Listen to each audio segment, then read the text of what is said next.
Hello bachcho, let's see the question, and here the question is that what is polymerization?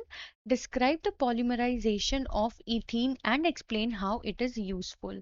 तो basically बच्चों हमसे यहाँ पे पूछा जा रहा है कि पहले हमें पॉलीमराइजेशन बताना है, फिर हमें एक्सप्लेन करना है पॉलीमराइजेशन ऑफ इथीन एंड हमें ये एक्सप्लेन करना है कि ये हमारे लिए कैसे यूजफुल होता है। तो चलिए बच्चों करते हैं इस क्वेश्चन को and first of all let's see the key concept for this question. And बच्चों पॉलीमराइजेशन बेसिकली हम क्या कह सकते हैं, पॉलीमराइजेशन में होता क्या है बच्चों की जो हमारी मोनोमर्स होता है, मोनोमर्स का मतलब होता है बच्चों हमारी repeating unit, smallest repeating unit, यानी कि एक ऐसी छोटी यूनिट जो कि खुद को बार बार रिपीट करती है एंड बच्चों बार बार रिपीट करने पे वो क्या फॉर्म कर देती है, वो पॉलीमर फॉर्म कर देती है। पॉलीमर का मतलब होता है बच्चों ऐसी यूनिट या फिर हम कह सकते हैं बिग यूनिट। ठीक है, बिग यूनिट जिस जो कि छोटी छोटी यूनिट से मिलके बनी होती है, that is like poly means many and mer means unit. तो मोनोमर्स का पॉलीमर में कन्वर्ट हो जाना that is called as polymerisation. ठीक है, और अगर हम इसे प्रॉपरली यहाँ पे in the form of definition लिखें कि पॉलीमराइजेशन हम एक्चुअली में किसे कहते हैं, तो पॉलीमराइजेशन इज एक्चुअली, तो हम यहाँ लिख सकते हैं that it is a process in which large chain large chain like molecule of higher molecular masses of higher molecular mass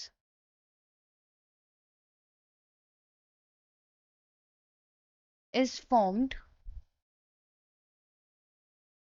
due to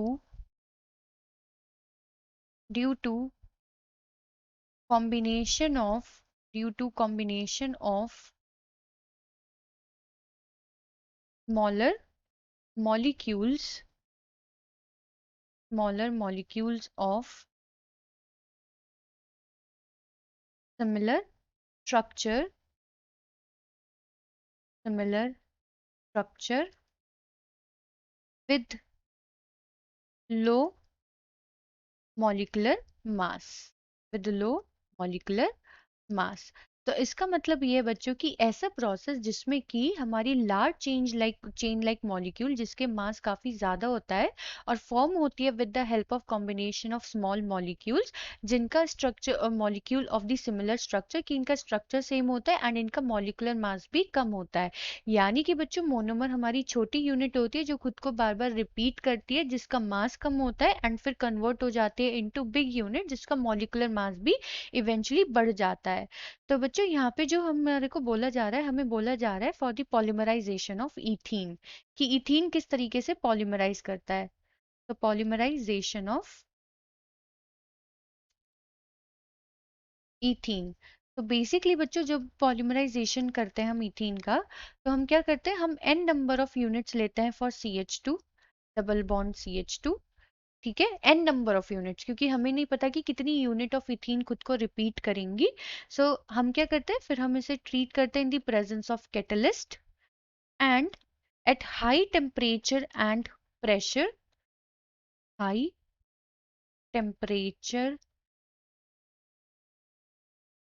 and pressure. तो होता क्या है बच्चों, ये किस में कन्वर्ट हो जाती है, तो it actually polymerises and it converts into polymer, और पॉलीमर को रिप्रेजेंट करने का तरीका होता है, so that is CH2 and हम ये बॉन्ड्स इस तरीके से बाहर की तरफ निकाल देते हैं इनटू ब्रैकेट्स एंड हम यहाँ पे पुट कर देते हैं n। ये जो n है बच्चों ये क्या रिप्रेजेंट करता है, यहाँ पे नंबर ऑफ यूनिट, की कितने नंबर ऑफ यूनिट हमारी इथीन की कंबाइन करी होंगी इनटू दिस लॉन्ग चेन, जो कि अब हमारा किस में चेंज हो गया, इनटू पॉलीमर में। तो ये तो था बच्चों हमारा ethene which is actually a monomer, monomer था ये, क्योंकि ये खुद को रिपीट करेगा, स्मॉलेस्ट यूनिट है एंड ये खुद को रिपीट करके किस में कन्वर्ट हो गया, यहाँ पे पॉलीथीन में। पॉलीथीन का मतलब है बच्चों यानी कि पॉलीमर बन चुका है, अब ये बिग यूनिट बन चुका है। ठीक है, तो इस तरीके से बच्चों पॉलीमराइजेशन होता है ऑफ इथीन एंड हमसे पूछा गया है कि how is it exactly useful for us. तो बेसिकली बच्चों जो ये हमारा पॉलीथीन है, हमने इथीन से पॉलीथीन में कन्वर्ट हुआ which is used as in the form of plastic, and बच्चों इस प्लास्टिक की हेल्प से हम different different type of plastic use कर पाते हैं with the elimination of hydrogen with one of the या फिर substitution of hydrogen with one of the halogen. तो इस तरीके से बच्चों इसको हम यूज कर पाते हैं इन द फॉर्म ऑफ प्लास्टिक। तो आई होप बच्चों आपको ये क्वेश्चन समझ में आ गया होगा। Thank you.